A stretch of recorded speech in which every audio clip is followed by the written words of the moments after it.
Hey all, thanks for joining me today. We're going to be doing our Science Fiction Saturday series today, continuing with Robert Heinlein's Stranger in a Strange Land.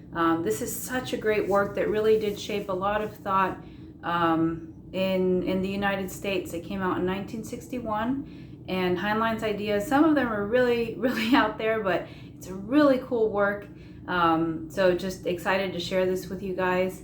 Thanks for spending time with me today. If you haven't already, please do like and subscribe. And we do have some more serious channels where we cover help self type stuff, but this one is just for fun, posted on the weekends, and it really is just a work that's close to my heart. So without further ado, I'll get started here. Chapter 4. Jillian Boardman was considered professionally competent as a nurse. She was judged competent in wider fields by the bachelor interns, and she was judged harshly by some other women. There was no harm in her, and her hobby was men. When the grapevine carried the word that there was a patient in special suite K-12 who had never laid eyes on a woman in his life, she did not believe it. When detailed explanation convinced her, she resolved to remedy it. She went on duty that day as floor supervisor in the wing where Smith was housed. As soon as possible, she went to pay a call on the strange patient. She knew of the no female visitors rule, and while she did not consider herself to be a visitor of any sort, she sailed on past the Marine guards without attempting to use the door they guarded. Marines, she had found, had a stuffy habit of construing their orders literally. Instead, she went into the adjacent watchroom. Dr. Tad Thaddeus was on duty there alone. He looked up. "Well, if it ain't Dimples. Hey, honey, what brings you here?" She sat on the corner of his desk and reached for his cigarettes. "Miss Dimples to you, chum. I'm on duty. This call is part of my rounds. What about your patient?" "Don't worry your fuzzy head about him, honey child. He's not your responsibility. See your order book." "I read it. I want to have a look at him." "In one word, no."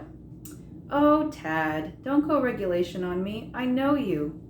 He gazed thoughtfully at his nails. "Ever worked for Dr. Nelson?" "No. Why?" "If I let you put your little foot inside that door, I'd find myself in Antarctica early tomorrow, prescribing for penguins' chilblains. So switch your fanny out of here and go bother your own patients. I wouldn't want him even to catch you in this watchroom." She stood up. "Is Dr. Nelson likely to come popping in?" "Not likely, unless I send for him. He's still sleeping off low G fatigue." "So, then what's the idea of being so duty-struck?" "That's all, nurse." "Very well, doctor," she added. "Stinker. Jill, and a stuffed shirt, too." He sighed. "Still okay for Saturday night?" She shrugged. "I suppose so. The girl can't be fussy these days." She went back to her duty station, found that her services were not in immediate demand, picked up the pass key. She was balked but not beaten, as she recalled that suite K-12 had a door joining it to the room beyond it.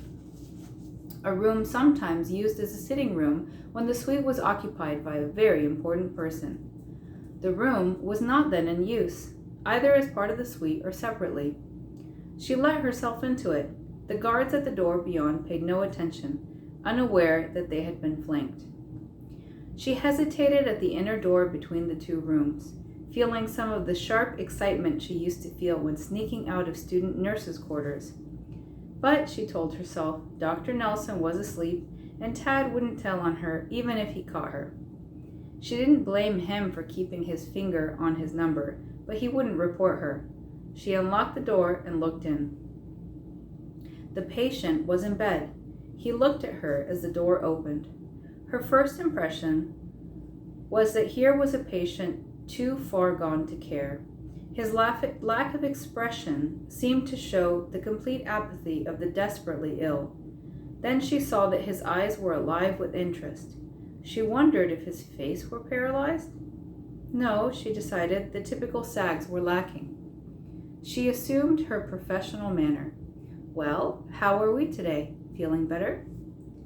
Smith translated and examined the questions. The inclusion of herself in the first query was confusing, but he decided that it might symbolize a wish to cherish and grow close. The second part matched Nelson's speech forms. "Yes," he answered. "Good." Aside from his odd lack of expression, she saw nothing strange about him, and if women were unknown to him, he was certainly managing to conceal it. "Is there anything I can do for you?" She glanced around, noted that there was no glass on the bedside shelf. "May I get you water?" Smith had spotted at once that this creature was different from the others who had come to see him. Almost as quickly, he compared what he was seeing with pictures Nelson had shown him on the trip from home to this place. Pictures intended to explain a particularly difficult and puzzling configuration of this people group. This, then, was a woman. He felt both oddly excited and disappointed. He suppressed both in order that he might grok deeply, with such success that Dr. Thaddeus noticed no change in the dial readings in the next room. But when he translated the last query, he felt such a surge of emotion that he almost let his heartbeat increase. He caught it in time and chided himself for such an undisciplined nestling. Then he checked his translation. No, he was not mistaken. This woman creature had offered him the water ritual. It wished to grow closer.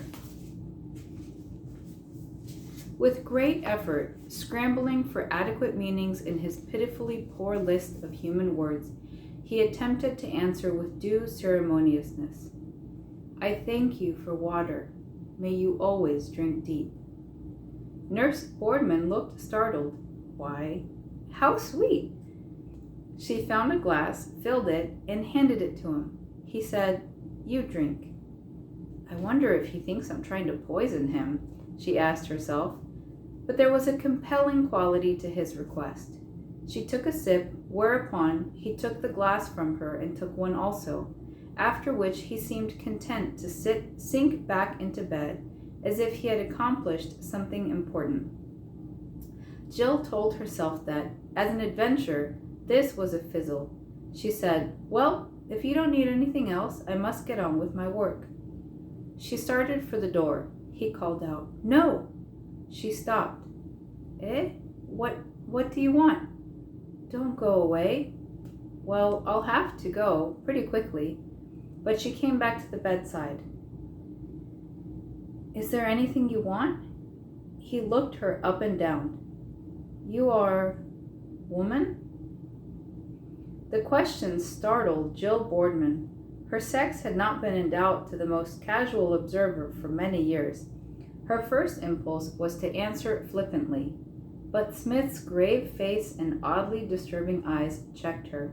She became aware emotionally that the impossible fact about this patient was true. He did not know what a woman was. She answered carefully, "Yes, I am a woman." Smith continued to stare at her without expression. Jill began to be embarrassed by it.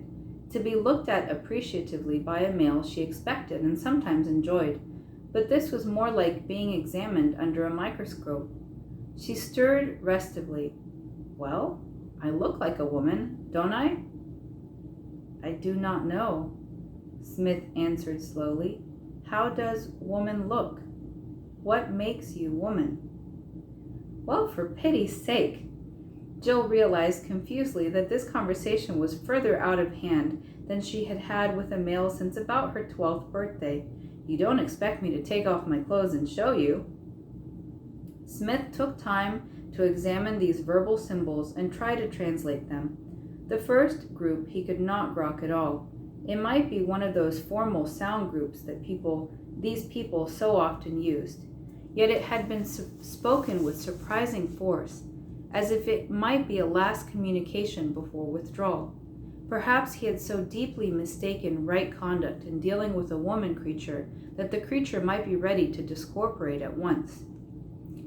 He knew vaguely that he did not want the nurse to die at the moment, even though it was certainly its right and possibly its obligation to do so. The abrupt change from the report of the water ritual to a situation in which a newly won water brother might possibly be considering withdrawal or discorporation would have thrown him into a panic had he not been consciously suppressing such a disturbance. But he decided that if Jill died now, he must die at once also.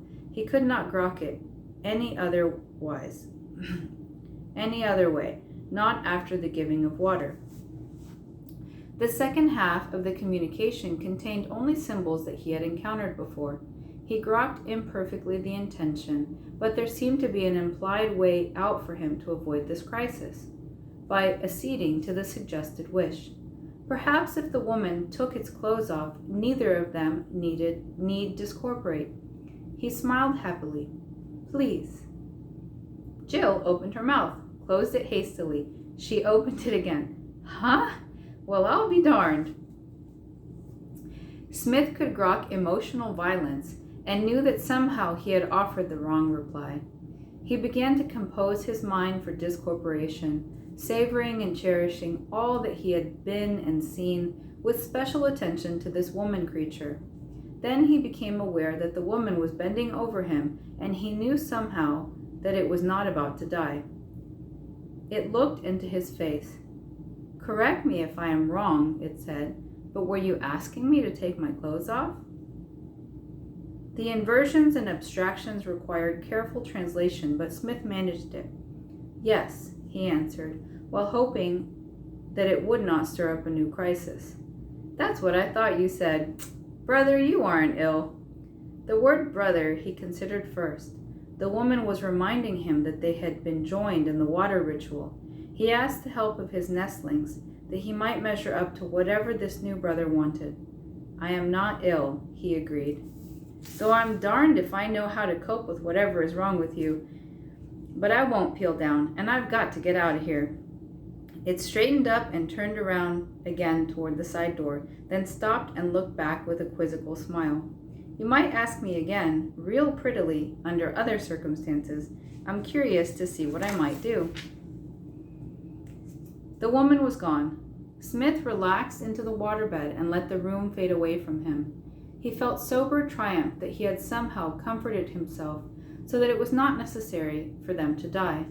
But there was much new to grok.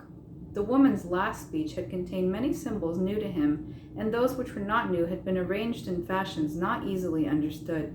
But he was happy that the emotional flavor of them had been suitable for communication between water brothers, although touched with something else both disturbing and terrifyingly pleasant. He thought about his new brother, the woman creature, and felt odd tingles run through him. The feeling reminded him of the first time he had been allowed to be present at a discorporation, and he felt happy without knowing why. He wished that his brother, Dr. Mahmoud, was there. He wished that his brother, Dr. Mahmoud, were here. There was so much to grok, so little to grok from. Okay, so that's about the time we have for today. I hope you pick up your own copy. This is just a fun series that we're doing on the weekends, just a little bit of fun sci-fi on Saturdays, science fiction Saturdays. If you're interested in the heavier topics that we cover, we have two separate channels. One that's focused on parent-child relationships, emotionally immature parents and emotionally immature people. So if you felt what some call they call it like an existential loneliness. If you felt that and you're not quite sure why, it might have to do with how you were raised and whether you were given the right amount of attention and whether you felt seen and heard, right, in your childhood and then growing up. Unfortunately, we tend to replicate our parent-child relationships and our romantic relationships. So the second channel that we have covers romantic relationships. It covers the work. So the first one covers the works of Lindsay Gibson, amazing writer, author. We'll be going into her second work here soon. And then Dr. John Gottman is what we cover in relationships so far. I mean, I'm just getting started here, but so far. And Dr. Gottman is different from every other kook telling you about love because he's actually studied it in a scientific manner. He has this thing called the Love Lab, where they run couples through, they have monitors and they can tell whether your heart rate is increasing, much like, Smith was tied up to the monitor here. And so Gottman has written a lot of works basically taking his research out of the lab and telling you how to not be an idiot in your relationships. His first book, called The 7 Principles of Making Marriage Work, was the first one that I picked up. I'm not married, and I'll tell you that if you're like on a dating site and you tell someone, hey, do you want to read the 7 Principles of Making Marriage Work with me? People will ghost you so fast. So maybe don't advertise that. He has one called 8 Dates where he talks about how to date people. It's the same research, the same principles that he's taken, just packaged in a different way. And then the one that we've been covering is called What Makes Love Last. And that one dives deeper into infidelity.